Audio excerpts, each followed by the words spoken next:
memfokuskan untuk menguasai ASEAN dan mencabar Asia dalam bola sepak. Assalamualaikum dan selamat sejahtera.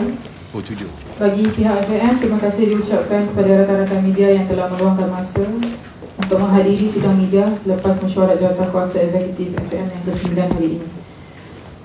Untuk sidang media pada hari ini, ia telah dihadiri oleh kedua-dua Timbalan Presiden FAM, Datuk Wira Muhammad Yusof Mahdi dan Datuk S. Iwan Saudara, Bendahari FAM, Datuk Haji Ismail Karim, Setiausaha Agung FAM, Datuk Nur Azman Haji Rahman dan Pengarah Teknikal FAM, Mr. Scott Modera.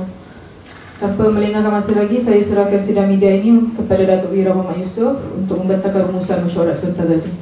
Bismillahirrahmanirrahim. Assalamualaikum warahmatullahi wabarakatuh. Terima kasih saudara pengacara. Seterusnya kepada rakan-rakan media yang saya hormati, Datuk S. Basundam, Timbalan Presiden, Datuk Karim, kita punya Bendahari Satuan, Datuk Ismail Karim, dah salah. Kita punya Bendahari, Datuk Nur Azman, Setiausaha Agung dan juga our Technical Director, Mr. Scott. Seperti mana yang tuan-tuan sedia maklum, pada pagi ini kita mengadakan mesyuarat Eksekutif FAM kali ke-9 bagi penggal 21-25 ini, yang telah dipengungsikan oleh Datuk Haji Hamidin bin Muhammad Amin selaku Presiden FAM. Antara beberapa keputusan yang telah dicapai pada mesyuarat ini, pertamanya kita bercakap tentang pelancaran peta hala 7 FTT, Pelan kedua tindakan strategik 2023 hingga 2026. Pelan hala 7 FTT dalam tempohnya adalah 12 tahun dibagi kepada 3 pelan tindakan strategik. Itu fasa pertama yang telah bermula 2019-2022, fasa kedua yang akan dilancarkan nanti 2023 untuk 2026, dan fasa ketiga 2027-2030. Pelan pertama tindakan strategik 2019-2022 adalah sebenarnya untuk membina asas yang kukuh dari sudut tadbir urus, pertandingan dan pembangunan modal insan serta infrastruktur, telah dilancarkan pada 31 Oktober 2018 yang lepas. Itu fasa pertama pelan strategik. Jawatankuasa juga telah bersetuju untuk melancarkan pelan kedua tindakan strategik F30 2023-2026 yang dijalankan pada 11 November Sabtu jam 2 petang di Hotel Grand Dorset, Subang Jaya. Pelan kedua tindakan strategik F30 23-26 memfokuskan untuk menguasai ASEAN dan mencabar Asia dalam bola sepak. Itu yang keduanya, pelan strategi kedua.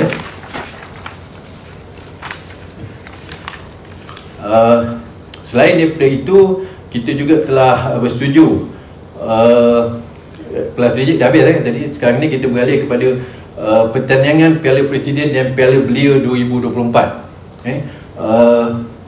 Jawatankuasa Eksekutif telah pun bersetuju pertandingan Piala Presiden dan Piala Belia 2024 disertai oleh 14 pasukan dari klub Liga Super Malaysia 2024 dan semua pasukan utama dalam pertandingan Liga Super Malaysia 2024 diwajibkan menghantar pasukan Piala Presiden bawah 20 tahun dan Piala Belia bawah 18 tahun.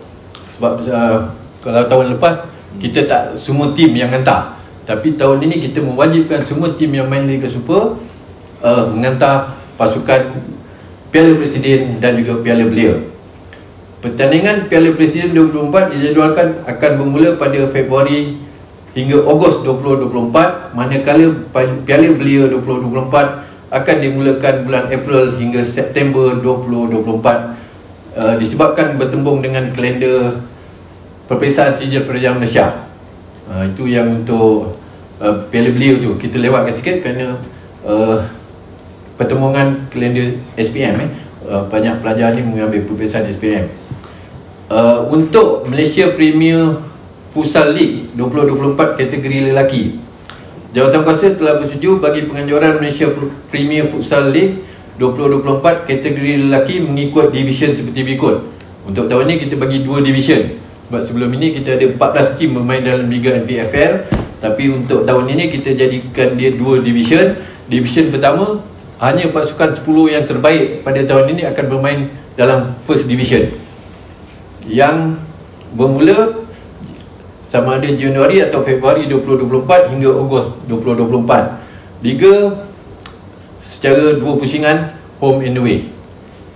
Untuk Division 2, baki pasukan-pasukan di FPL, maknanya 4 pasukan yang dalam tahun ini punya 4 pasukan yang terakhir itu akan bermain dalam Division 2 bermula pada Januari atau Februari 24 hingga Julai 2024. Liga 2 pusingan tetapi second, sebagai bukan home and away tapi sebagai second. Dan ada beberapa pasukan lagi akan ditambah dalam Division 2 ni, bukanlah 4 pasukan tu aja.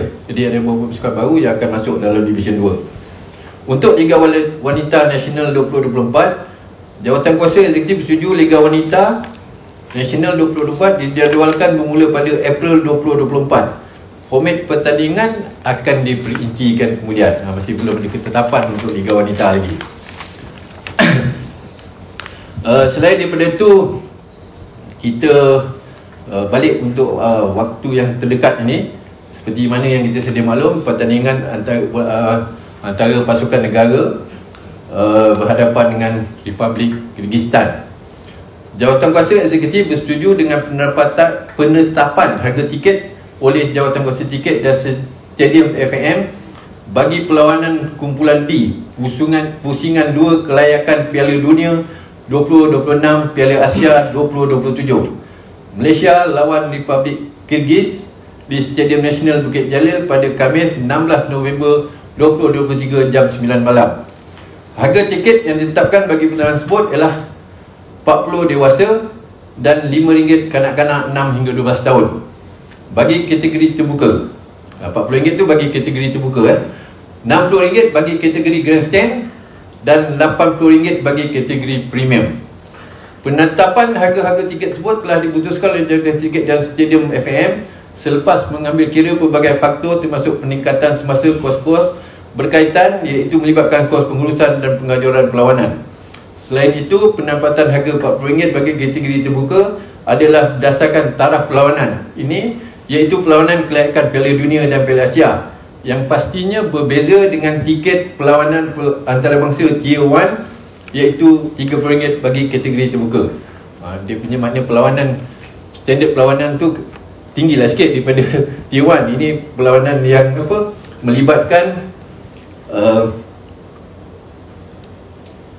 melibatkan maknanya kelayakan Piala Dunia dan juga Piala Asia 2027, Piala Dunia 2026, Piala Asia 2027.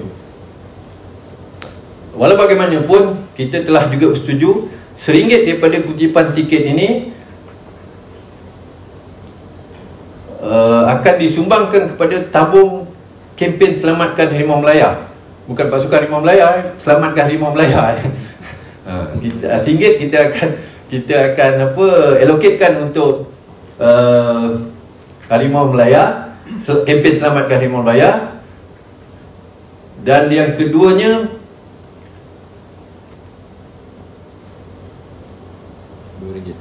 RM2. RM1 untuk Selamatkan Harimau Melaya, RM2 daripada setiap jualan tersebut akan disumbangkan kepada tabung Palestin sebagai tanda solidariti dan membantu mengurangkan penderitaan rakyat Palestin yang sedang berdepan konflik di Gaza ketika ini. Jadi RM1 untuk Selamatkan Harimau Melaya, RM2 untuk kita tanda solidariti kita kepada Palestin.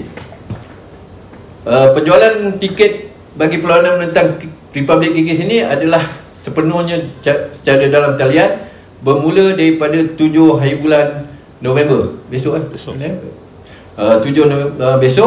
bermula daripada 7 hari bulan November 2023 sehingga ke hari perlawanan 16 2023. Lagi-lagi dimaklumkan tiada sebarang penjualan tiket secara fizikal di kaunter tiket, stadium atau mana-mana pihak. Sekian, terima kasih.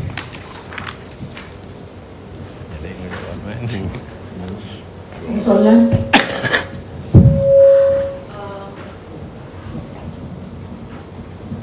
Hello. Datuk boleh jelaskan sedikit tak? Sebab kita baru saja nak memasuki fasa kedua untuk F30. apakah pencapaian untuk fasa pertama sudah pun menepati sasaran yang telah ditetapkan sebelum ini. FT fasa kedua adalah usaha untuk mendominasi pentas Asia, betul?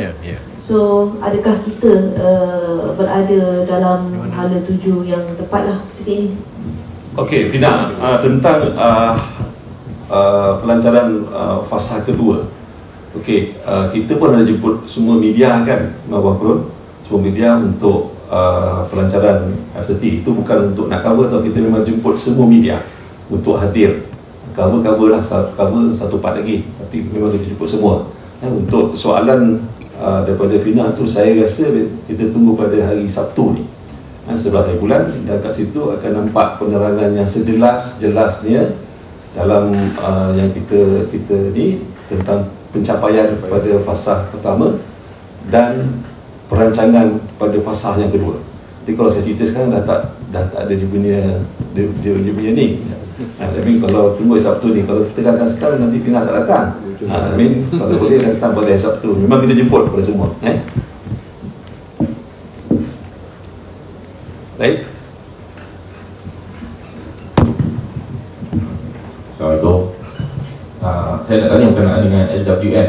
Untuk tahun depan dah tahu tu berapa tim, and satu lagi untuk tahun ni saya nak tanya, minta mungkin dapat jawapan kot, sebab kita tahu LMS Tigers tiba-tiba hilang kan, tak ada penjelasan daripada pihak kelab dan juga FAM. Boleh jelaskan sikit tak?